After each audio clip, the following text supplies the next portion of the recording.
Hello there, welcome back. We are happy to say hello to you from the stage. And first of all, I would like to say hello to our last guest of this festival, John von Düffel. I'm very happy that the last 3 days, notwithstanding the pandemic, were a successful event. And at the end, we're going to talk about the climate activism, so like Fridays for Future on the German floor. Next to me,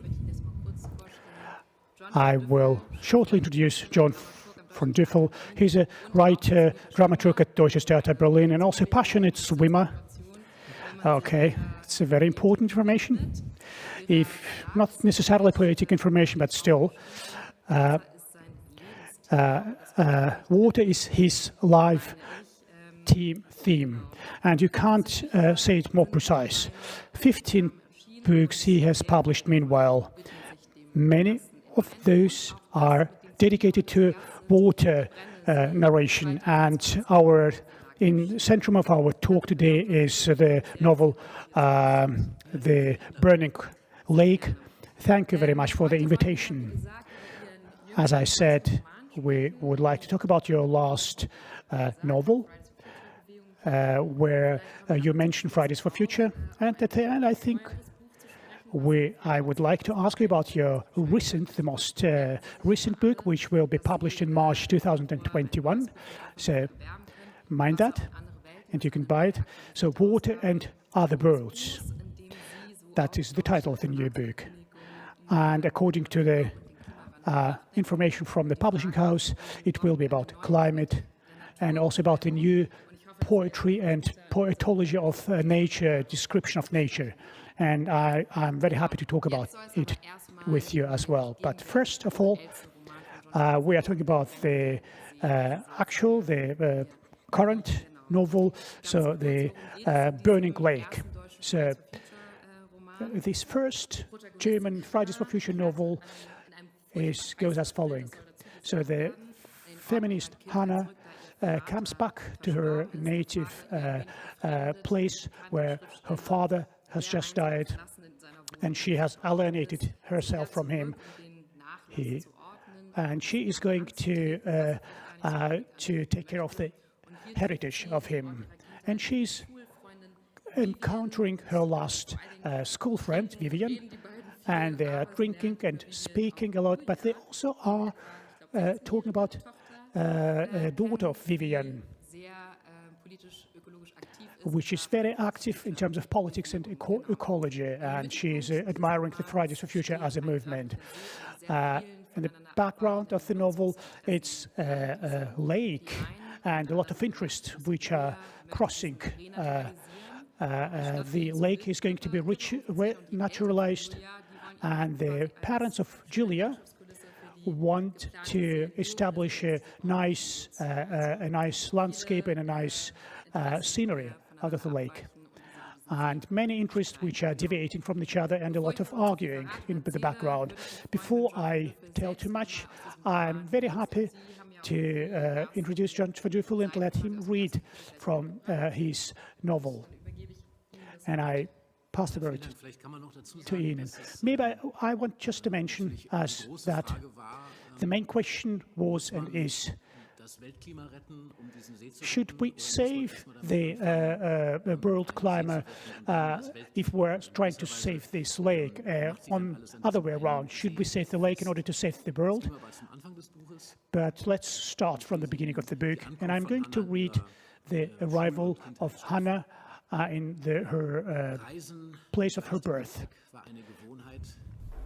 The Burning Lake by John von Düffel, translated by Lucy Jones. Travelling light was a habit she had picked up from her father, one of the few she was not ashamed of. Hannah sat on a train, huddled between passengers, trolleys, travel bags, her backpack on her knees, waiting for the moment when she could get up and squeeze her way to the exit. If her father had been sitting here, he would have been reading a book. She wasn't reading. Instead, she was staring past the passenger sitting opposite her, out of the window. Outside, the familiar flat landscape passed by that she had taken for granted as a girl, had later hated, and had eventually grown to love for its barrenness. What she had previously thought of as a wasteland now seemed to be a truth she understood. Up until now, she had only come here to visit her father. Today she was taking this journey because he was no longer alive. There were so many things to organize after his death. Something of the emptiness that awaited her in his flat seemed to open up in the expanse of the meadows, the long distances from one farm to another, and unmissable void between sky and earth. This time, she was not here on a visit. It was not the trip she used to make, and would probably be her last one to this area. The greenery she could see through the sun-dappled windows seemed less dense and lush than usual. Dust drifted in a thin haze above the fields, as if the earth were a cloud and the sky solid ground. Even the irrigation channels that crossed the meadows and pastures like latticework were dried up and loamy brown, or filled with weeds instead of water. Again, it had not rained in a whole month. Hannah briefly lifted her half-full rucksack as if rehearsing for the real thing, and listened to the rattle of the train as it crossed the old canal bridge. Through the windows, the landscape was swallowed up by car parks and freight company warehouses, furniture stores, car washes, backyards, and the walls of buildings along the tracks to the main railway station. Even before the loudspeaker announcement, restlessness spread among the passengers, as if they suddenly realized how long they had been sitting still. The first people started to gather their luggage and put on their coats, which was suitable for the season but much too warm for the weather. Hannah did not budge. She had nothing else to carry or wear besides what was on her lap. She was travelling light, but she doubted that she would be able to leave lighter than she had come. The caretaker was already waiting in front of the flat and told her by way of greeting that they'd met once before. Hannah nodded in a hurry, not remembering. She was not looking forward to what was in store for her. She would have preferred not to have to see what her father had left behind. She put her backpack down inside the front door to the flat, going in behind the caretaker, who had stepped purposefully into the hallway. He had probably seen it all in his time. Neglected houses strewn with rubbish, mess, filth, and stench. By contrast, everything in her father's flat was in perfect order. It was so sparsely furnished that it seemed as if everything had already been cleared out. There was little to suggest that someone had spent the last years of his life here. The caretaker avoided the bedroom, a mark of discretion, only briefly looked in on the kitchen and bathroom as they passed, and carried on into the living room. Hannah was glad he was there. His routine was reassuring, and his respectfulness seemed practiced. On the balcony side, he opened a window to let in some fresh air. Hannah was grateful for that, too. She stopped in the middle of the room and looked around. She had been here several times in the past months when her father had still been alive. Now she was in his flat for the first time since he had died. More acutely now than when he had been laid out or buried in the cemetery, she felt her father's absence. Since her last visit, he had lived in this place and left his mark on everything. It was his imprint on the cushions and the hollow in the sofa seats. Since her last visit, he had lived in this place and left his mark on everything. It was his imprint on the cushions and the hollow in the sofa seats. The back of his head had left a grey, oily sheen behind on the armrest. He had moved from one chair to another, looking for the most comfortable spot. Those were his stains on the carpet, and his hair on the headrest of the TV chair. She could smell his smell. The odour coming from the bathroom and kitchen was the smell of a dead man. The dishes in the sink were the dishes of a dead man. "My mother doesn't want any of this," said Hannah, her voice echoing in the empty room. "No mementos." The caretaker nodded without saying anything. Presumably he was waiting for her to carry on, but since her father, who was now dead, had had everything in his grasp, she had no idea what to keep. "Then there's the cellar." The caretaker pulled out another key. "Would you like to take a look?" She had no other choice. As they descended the staircase leading to a heavy iron door, she braced herself for the sight of soggy removal boxes and books with warped covers and mould stains. But the cellar was as dry and warm as an attic in summer, and her father's section, which the caretaker unlocked, was almost empty. There was just a red bicycle leaning against the wall. Next to it was a toolbox that looked so rusty and outdated it was as if her father had left it there when he'd moved in. "I hope nothing is missing." The caretaker looked at her half questioningly, half expectantly, presumably to find out if she would reproach him. "I hope nothing is missing." The caretaker looked at her half questioningly, half expectantly, presumably to find out if she would reproach him or make a complaint. But Hannah tried to stay friendly and matter-of-fact. "My part of..."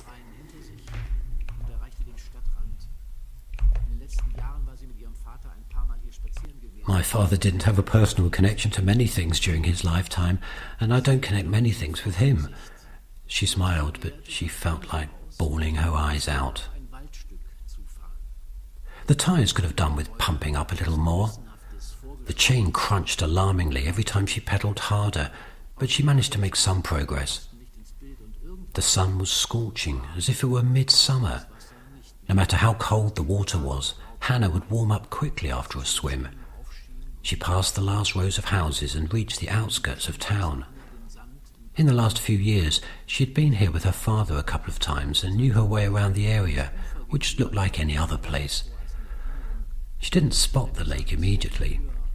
On the approach, it looked like an area of forest, but because of how the trees spread out, it also had the air of a theatre set, artificial, like a forest without depth. Even the row of poplars did not look like they belonged. At some point, the trees no longer concealed the lake, an indistinct grey-blue expanse glittering between their trunks, reflecting the sky. From up on the slope, Hannah could see sand glimmering in the distance from the sand hills and rocks on the other side. The opposite shore looked brighter than she remembered, as if the sand were higher and whiter. Hannah left the bike at the top of the slope to avoid getting a puncture from a thorn in one of the slack tyres. Weaving between bramble vines and stinging nettles, she made her way down to her father's bathing spot. She hadn't been there for a long time and had not swum there for even longer. But the closer she came to getting into the water, the more hostile the lake seemed. As she approached, she felt a chill rising from its depths, as if the night lay down there somewhere. It was a feeling she knew well from her father. She had felt it on his hands and skin. Every time he had greeted her, she had felt this same coldness. Whenever he came back from his travels, he would first go for a dip in the lake and come back smelling of its water. She quickly undressed and ignored the shivering that came over her as she put her clothes in a pile. Then she took the first step. Immediately the water was up to her navel. Reflexively she threw up her arms, but the steep shore left her with no choice. Hannah pushed herself off and laughed away the searing cold, swimming off at a crawl, first with her head above the water, then completely immersing herself and opening her eyes underwater. It was as if she could see in the dark. Still, she did not swim far out, but in an arc parallel to the shore, so that she could quickly get back if she got a cramp or there was any other kind of trouble. She kept an eye on the red bicycle. It was her point of reference. She was less than 100 meters away when a woman appeared on the slope. She was younger than Hannah, perhaps even a young woman, with mid-length, mid-blonde hair. She stood there for a moment and looked around. Hannah couldn't see her face because of the water in her eyes, stopped mid-stroke and blinked several times, but couldn't get her into focus. The woman on the shore must have spotted Hannah in the water long ago. The woman on the shore must have spotted Hannah in the water long ago. Nonetheless, she did not look over at her.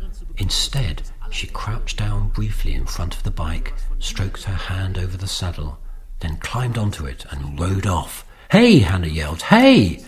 But the woman on the bike did not even turn her head.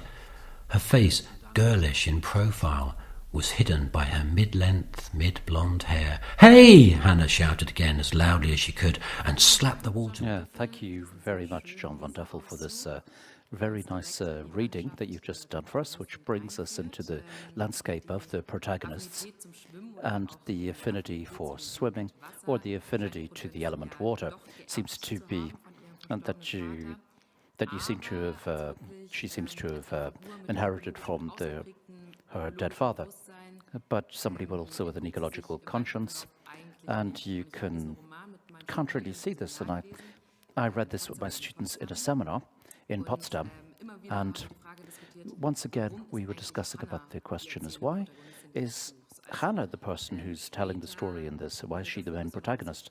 Because the focus is going to be a little bit stronger on Julia. You know, she's a little Fridays for Future activist, but why did you pick Hannah for...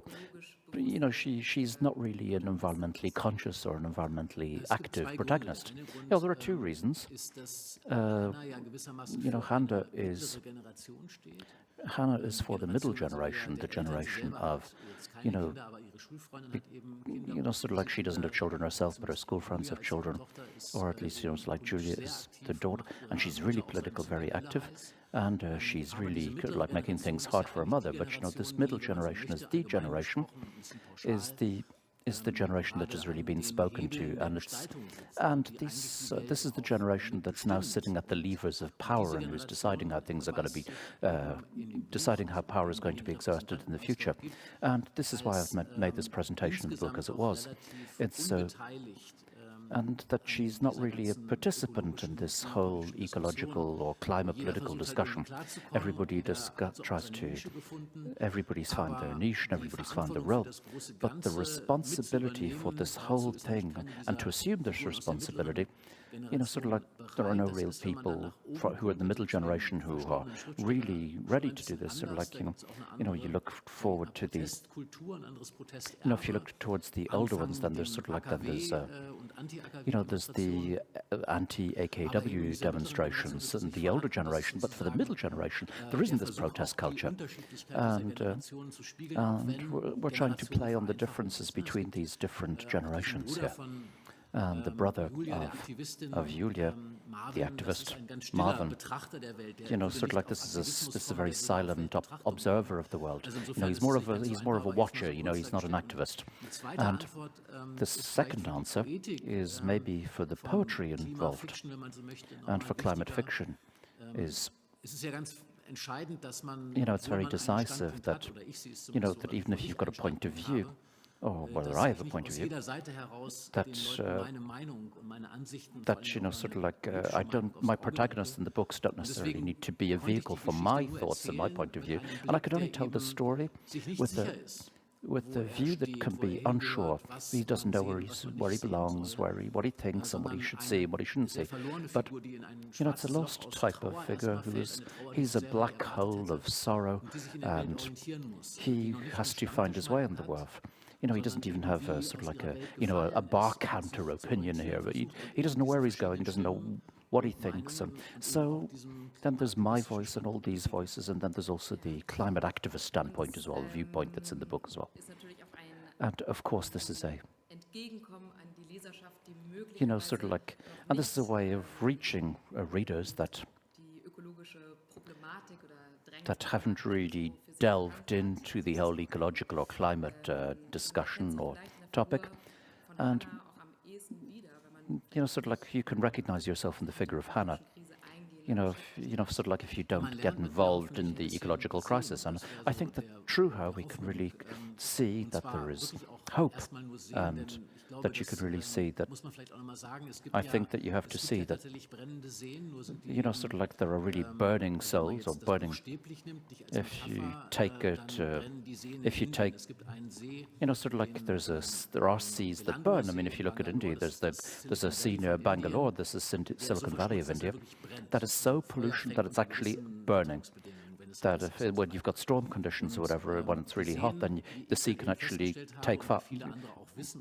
go on fire itself, and other people can see and notice that in Middle Europe, and people would never have thought that was possible 10 or 15 years ago, that the water level is dropping in seas, and that the sea is boiling off, as it were, sort of like that it's evaporating. And we really have to start thinking and discussing about this topic a lot more. And 2018, all you have to do is open your eyes, and you could see it visibly for yourself.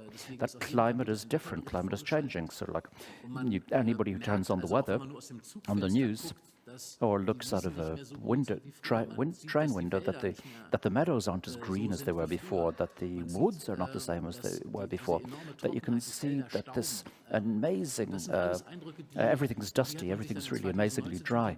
And in 2019, then we got used to it. And 2020, then April was exactly the same thing. It was really hot, really dry. And it was just that we talked about something completely different. We only talked about Corona, and we didn't actually see what we were looking at was in front of our noses. And so the title here is your novel, because I was going to present it, but no, you've already noticed it first. What is the Burning Sea about? And of course, it's close to the social and generational, emotional conflicts that burn and flame up, and they're also represented by this lake. But I'm also looking at these really successfully done cover as well here. I'll just hold it up here so the public can see it at home. This is a picture of clouds or smoke, and one doesn't have a lot to do with the other. But you've already said that sort of like that groundwater, the water table is evaporating, and maybe you can come back and explain this a little bit. So first of all, this is a new phenomenon that is now in Middle Europe, and you can sort of like see spring. April was the month before where you'd sort of like everything you could have: hailstone, cold, warm, rain, snow, anything. And just the last 3 Aprils, sort of like 2018, 19, 20, they were actually, the summer had already begun. And if you look at the water you're getting, there are no clouds anymore.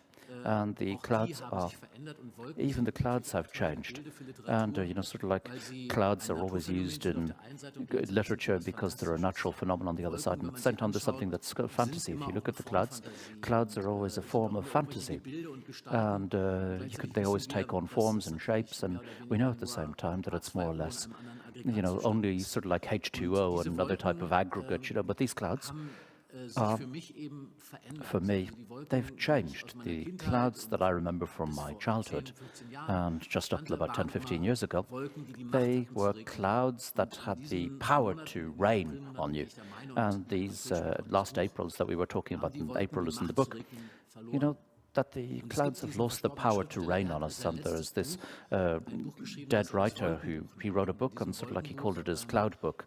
And in this cloud book, he's telling the stories about the clouds that he sees. And there are no picture in these books anymore. It's a novel without people. It's a novel that takes on a new form of observation of nature, a new way of describing the book, and about the changes in the clouds, and also sort of like the uncrowning, as it were, of this. And this was a big dream for me as well. I would love to write a book about clouds, where there's only clouds, and where sort of like there's no people in it at all. And if you can see that, if I write a book about clouds, then it's probably also my last book, my crowning achievement. So clouds, sort of like it was water H2O or water 2.0. And it's basically just, and Goethe as well, because it's a German. So let's put this to the side for the moment. And how strong is your writing based on scientific fact? Obviously you're an author who's very informed and who reads, but sort of like the death of the clouds, sort of like because of the shortage of water or the result of water shortages. So how strong is this for? how strong are you based on the facts? How much do you concentrate and work on the facts? We had a panel yesterday with John Schellnöber, and first of all, I do think that the situation with respect to the facts and scientific research is part of it, belongs there, but at the same time as well for writing, it's always very important, sort of like to take the B role and sort of like you have to talk about what you can see, smell and taste, what you can touch, and what something has to do with our senses. Literature doesn't always need things like, they don't necessarily need to be discoverable or tangible. It doesn't always have to be something, sort of like, we need to be able to extract ourselves and we need to be able to simplify things and in order to get to scientific knowledge. But the concretization of it itself has its own form of cleverness, and I think in a novel, I think this is a good way of learning about this sort of stuff. And for me, an example where I tried to, it's an abstract topic, but I hope that the novel has told it. We have a massive CO2 problem, but we have a bigger, we have a bigger water problem, H2O, and without water we wouldn't, at least if there was no water on the planet, we wouldn't have the planet that we have today, or at least not life as we know it. And so for me, sort of like, how do I bring this about in practical terms? Sort of like, we've talked a lot about the CO2 topic, but there are a lot more threatening scenarios if you take water, if you concentrate on water, if you look at green water, if you look at trees, if you look at massive destruction of nature that's practically, it's, for me, 2020 is not the year of the coronavirus, it's the year of the burning woods. And it starts with these massive forest fires in Australia. It's just gone further all around the world. And the whole, on the CO2 balance sheet, the forest fires are not in there, but it's a massive factor. But this also has something to do about the drought in the earth and the water shortage. But when you talk about this, but this is an exciting point. What can fiction do about this? And what if fiction is, sort of like is in alarm mode, then this alarm mode, as it were, it's something where the reader doesn't absorb anymore what they're reading. And so how could you tell the story in such a way and present the facts in such a way that they are digestible and reachable, attainable for the readers, that they can have the opportunity to bring somebody to change their thoughts or their feelings, and that's the big advantage of literature. Literature always talks about change and the way in which you can change your consciousness or perception of things through, and this is where, and sort of like science can't get onto this emotional level. Yeah, this is exciting, and I'd have lots of questions for you here in particular. A lot of places we were talking about things. I'm thinking of an essay by Johannes Schneider, and it was about the apocalypse. It was a couple of years ago online, and where this we talk about this topic. How could you talk about catastrophes? And how could you tell stories about catastrophes? Literature, films, maybe music, and sort of like sometimes that they can sort of like really produce this shock effect, but then they need to be able to have a connection then with reality and real live experience. And the, sort of like the individual tipping points and catastrophes that they were talking about, and that to make them visible and to be able to tell stories about them. This is the biggest, complicated task, and I think that's one of the strong points of your book, that you are able to, that you really have sort of like, that you managed to avoid this Hollywood sort of like big flash effect. And yeah, I think this is a question of how you behave with respect to this topic, cli-fi. And, cli-fi is a little bit like, sort of like, it's a bit like science fiction. If you hear cli-fi, yeah, it's like sci-fi, and then you start thinking that that it's, you know, all about climatic catastrophe or apocalyptic scenarios that are in the near or further away future. And what I wanted to say about the Burning Sea is that I want to convince people is that it's not the future, it's not the far future or the near future, it's already here. It's already existed for years. And that we really need to start, you know, sort of like we need to go beyond the box, and we need to change our perception. And we are creatures of habit, and everything that irritates us, then we sort of like tend to, you know, sort of like banish them from our thoughts. And that's why it's even more important for us that fiction does not only consist of describing a far future, but we really need to put the you know, through the book we put on new glasses and we're able to see things in a new light. And this is where literature can draw your gaze to something, and we're able to speak about something in a way that science can't, because we can do it through literary figures and the way that we see the world and the way that we experience the world and perceive the world. And if we talk about this and we try to do this in the appropriate language, which is not a scientific language, but the language of experience. Yeah, and of course you could also say, Heinrich Dietering said that, you know, and Johann Gertzen said this yesterday with Roman Ehrlich, and, you know, a label, you can choose a label like climate fiction, but in 5, 6, 7, 8 years, but everything's going to be climate fiction, because the climate crisis is going to be so obvious and all-pervasive. It's going to be a fixed part of our lives and of our language, about our daily lives, about the environment, culture, that I don't think we're going to need this label anymore, because everything is and will be climate fiction. Yeah, I think that, and also the weather reports. That's why I've become, through this book, I've become a fan of weather reports, because even the language that they're using in there, how will we report on the weather in the future?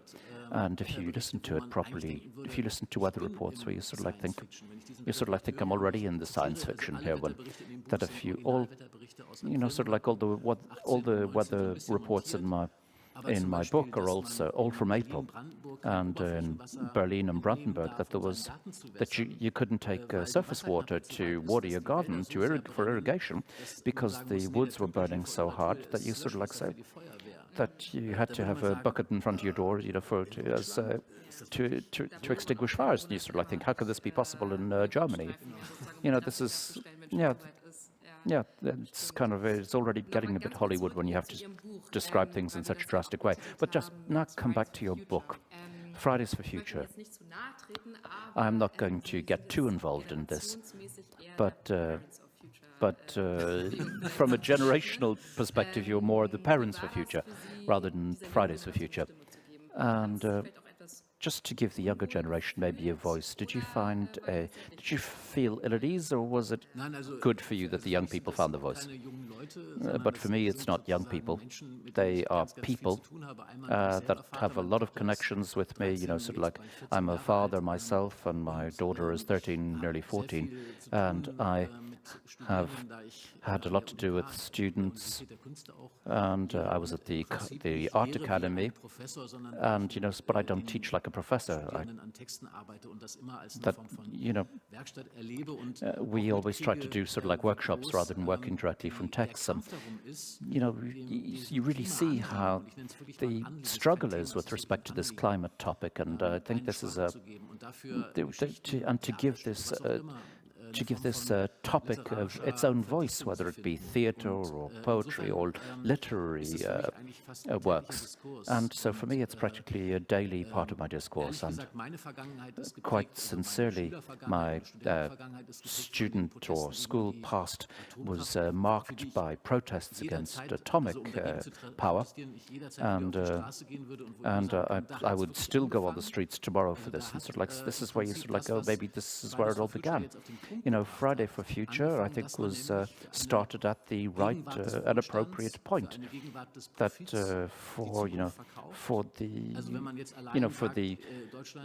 the very comfortable, rich present, which is mortgaging the future, and you're saying, who's paying the consequences of all this? And the electric companies are not. So we tried to, the different cauldrons where all the money is, and you've got it, a million years. We're selling and mortgaging a million years into the future. When you look at this, and people start saying, but then the coal power plants are sending out so many CO2 emissions that let's start doing nuclear. And then you're going, hold on a second here. You're talking about millions of years here on the other side.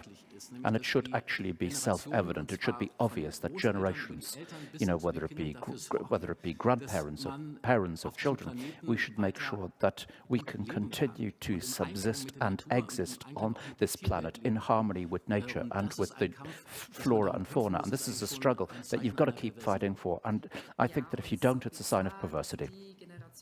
And, the generation that doesn't bear any responsibility for, that they are inheriting all of this, that this generation now is on the street and that they are reminding the previous generations of what's been going on for the past 50 to 60 years. And that's why we're talking about this inheritance thing.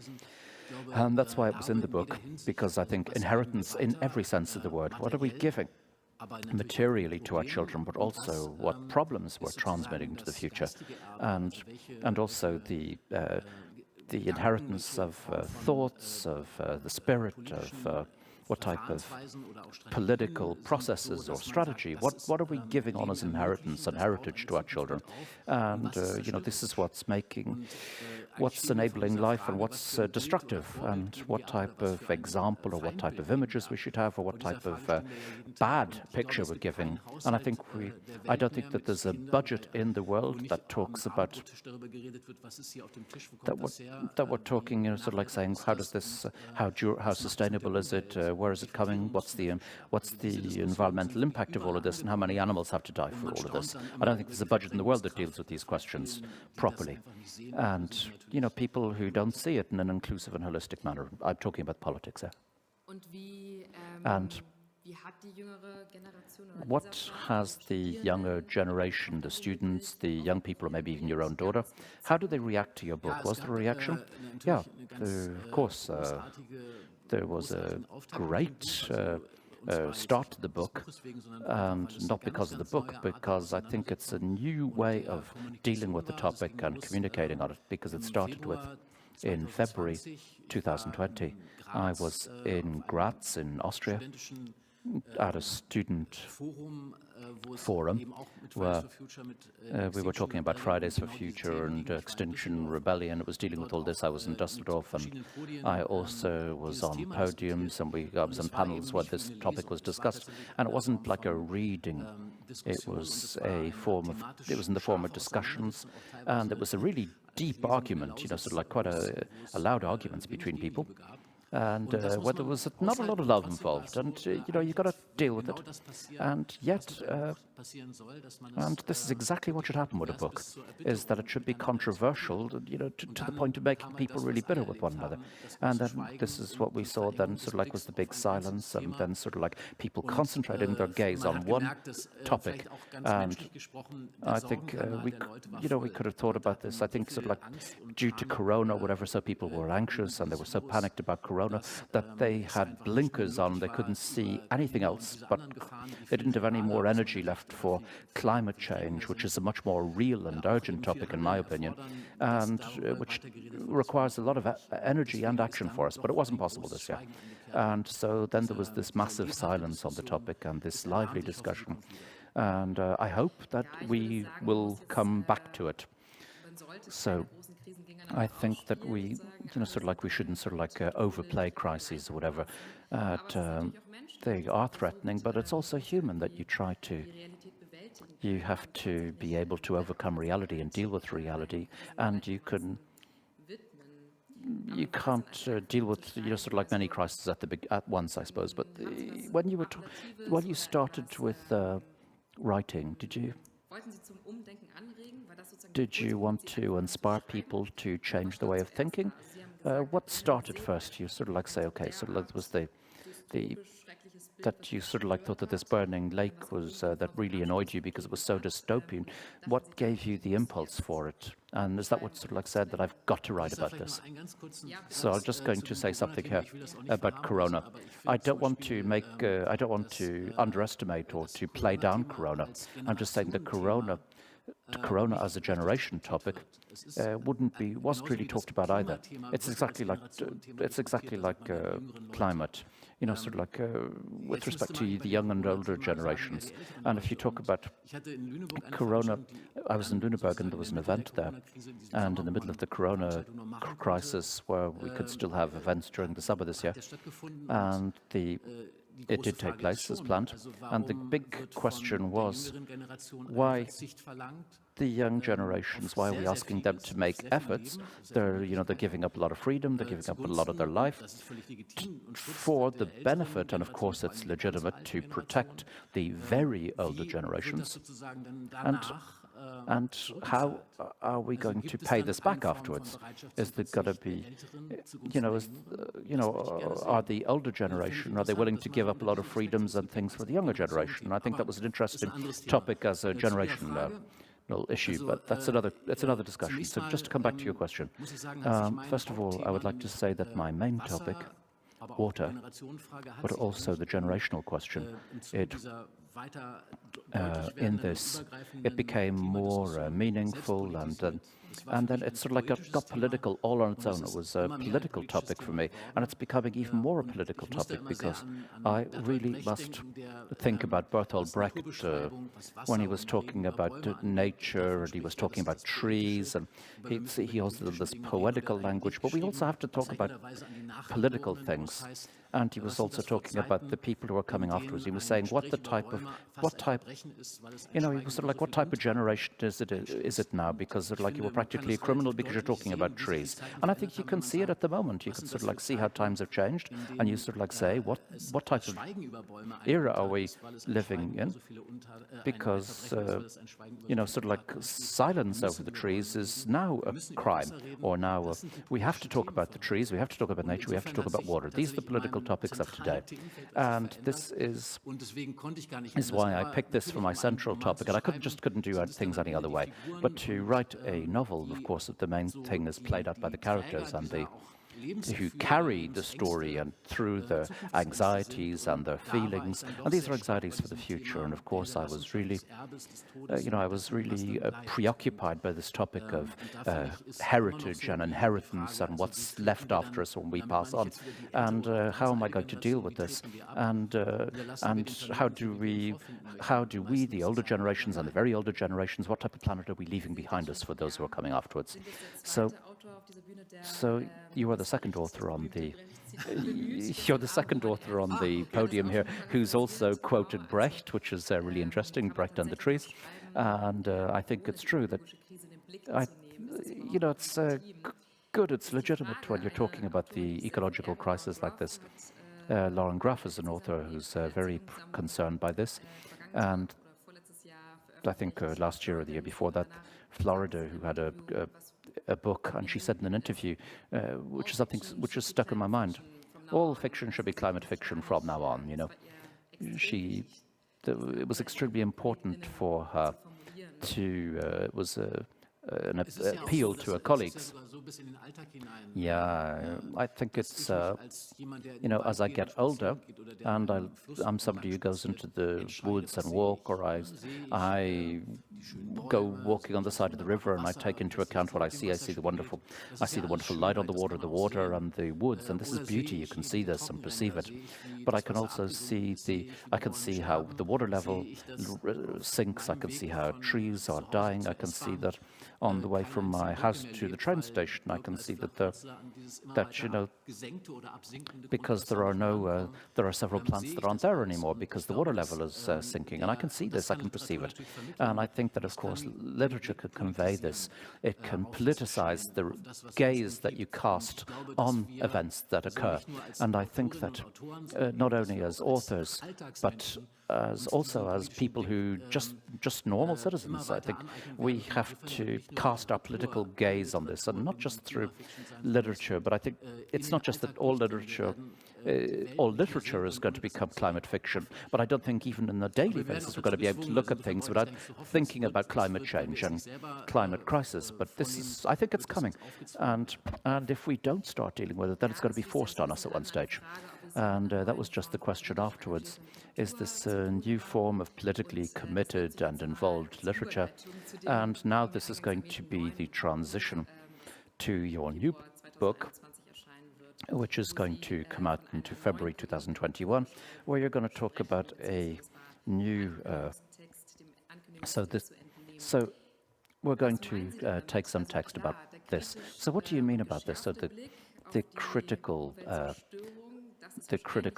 gaze on environmental destruction, or what do you mean practically with a new type of poetry? What is the element that's going to be in the future? Yeah, if I look at the description of nature in a lot of major novels, and of course I don't want to, I'm not going to criticize this with, I just want to state it, that nature description is usually through the perspective of the hero or the heroine and what they feel about it. You know, when sort of like Goethe's Werther, that's sort of like, you know, when he's good, then there's this pathetic fallacy of the clouds that get darker, and then when he's happy, then the sun shines. And so, you know, people have, and I think what we're missing in this type of anthropocentric of way of looking and describing nature is that I don't think we have the right take on things, and I think that we really need to sort of like we have to avoid our way of infusing the world, the natural world, with our human feelings. We need to see it for what it is, and that it is nature, animals, everything that's not human. We need to that it needs to be seen for what it is. And be an abstraction from what our human take on things. And to this extent, I think that maybe we need to get to the point where we need to have empathy for nature that is not necessarily you know, sort of like a one-to-one projection of one's own feelings and nature. And that's why I'm a big fan of, you know, sort of like I love sort of like these man-made lakes, and we can see what nature is going to be in the future. You know, man-made lakes are sort of like industry fallow land. It was sort of like it's the result of industry. Sort of like we take out sand, and then afterwards then there's water there, which is getting into the groundwater. But yet, sort of like man-made lakes are. They have a lot of attraction for us. It's kind of a secondary form of nature. I can't say it's nature because it's just a byproduct of industry, but my big objective or goal would to develop an empathy to man-made lakes or industrial man-made lakes, and you know, that through the injuries that we inflict on the earth, the environmental damage that we inflict, but it still has a form of strength. And to observe this, and where are the weak and strong points? What are the forces? What's the life modus or the future? And what are the things that you can discover by looking at nature? And I think that is worth the literary trip through the thoughts. And so just to talk about empathy as a last point, I personally would also like that empathy. I think that we should talk about this maybe the other way. The ecological crisis doesn't affect everyone in the same way. That if you look at people, that if we talk about and manage to talk about the people who are hit hardest by this, also in the literary, even the literary world, sort of like say the climate refugees who are hit by the global environmental crisis and have to leave them. And it's very important. I'm just going to interrupt you here, but I think that, but this is a type of perversity or perversion, that even in this type of scandalous situation, that we're always talking about who is damaged by it. And you know, sort of like we're talking about, we never talk about people who just own a car and who also have CO2 emissions, but we never talk about the children who who are being pushed along on the baby strollers at the at the same level as the exhaust pipes of all these cars, and they're breathing all this stuff in. We never talk about them. We never talk about the people who, we don't talk about people who can't afford to live in any other apartments, but those are along the roads where there's all these dust and emissions and stuff. And we don't talk about those people either. We don't focus our gaze on those. And I think we need to have a discussion about this. We keep sweeping this under the carpet, and that the real victims of all of this, of these dreadful deeds, we don't look at these people enough. And so, you know, we don't need just to have empathy with respect to nature, but we also need to have the proper gaze for people who are paying the secondary costs of this environmental destruction. Exactly. But this really shows, and how drastic and how ugly as well, that the ecological crisis is the increasing climate change that is really affecting all dimensions of our lives. So this is not a very hopeful conclusion to all of this, but I just want to say a very warm thanks to you, John von Düffel, for making up the closing remarks to our remarks. So here is another reference to The Burning Sea, a novel which has a lot of ways of talking about the environmental crisis and the dryness and the burning. And this is dealt with really well. So thank you very much for this very inspiring and very nice conversation. Sometimes a little bit disturbing as well, but that's important.